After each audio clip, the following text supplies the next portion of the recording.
Laurent Safou, vous êtes autrice de littérature jeunesse. Vous venez de publier Nos jours brûlés chez Albin Michel. Vous tenez le blog Mrs. Roots et vous vous définissez comme une afro-féministe. D'abord, Laurent Safou, Joséphine Baker, qu'est-ce qu'elle représente pour vous? Je pense que comme pour beaucoup de femmes, c'est un symbole déjà de quelqu'un qui a su s'engager politiquement, notamment en faisant fi des difficultés personnelles qu'elle a dû dépasser, mais aussi en choisissant de porter des luttes tout en étant publiquement visible.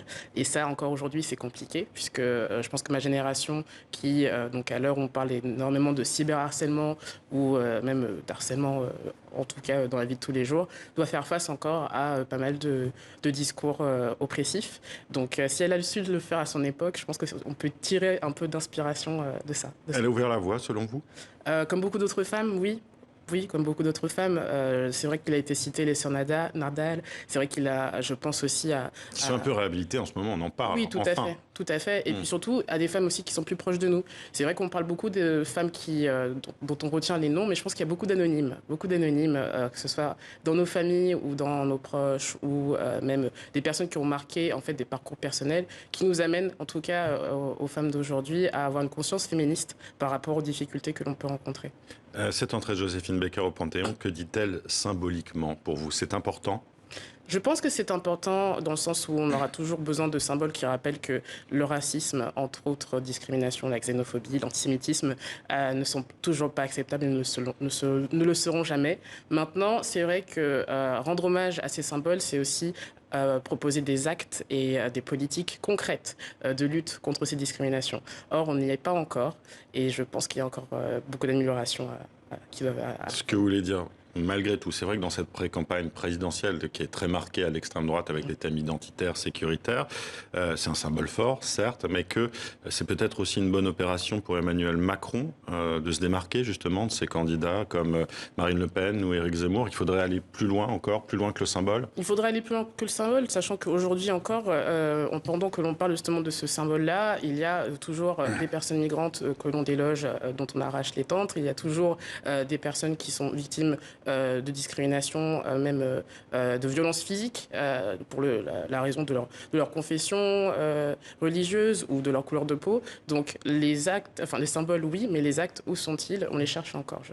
Alors dans vos livres, pour la jeunesse, justement, vous travaillez sur ces valeurs-là, sur dépasser justement tous ces clichés, tous ces stéréotypes sur le racisme.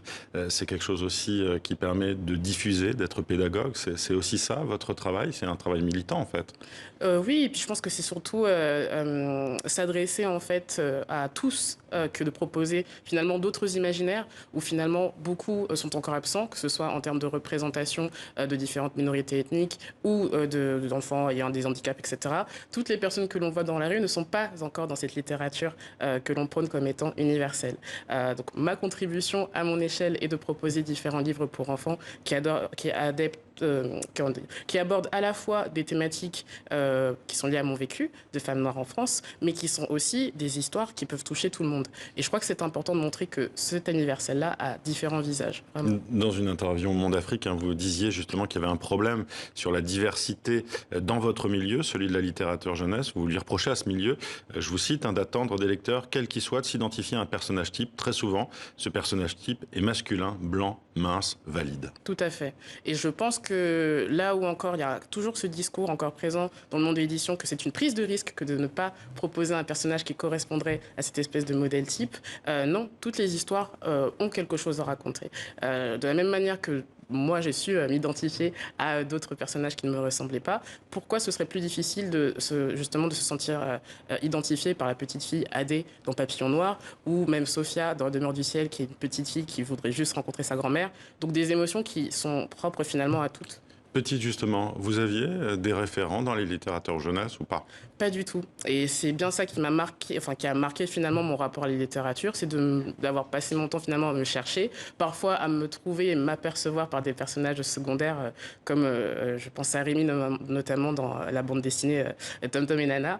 Mais c'est vrai que ça a été une recherche et surtout une interrogation de me dire pourquoi je ne trouve pas de personnages qui me ressemblent. Est-ce qu'il y a un problème avec moi? Est-ce que justement ces imaginaires qui montrent en fait que tout est possible ont quelque chose choses auxquelles je ne peux pas avoir accès, justement parce que je suis hors de ces imaginaires qui me sont proposés. Merci Laura Safou d'avoir été avec nous. Je rappelle votre dernier livre, Nos jours brûlés, chez Albin Michel. Merci d'avoir été avec nous. Merci.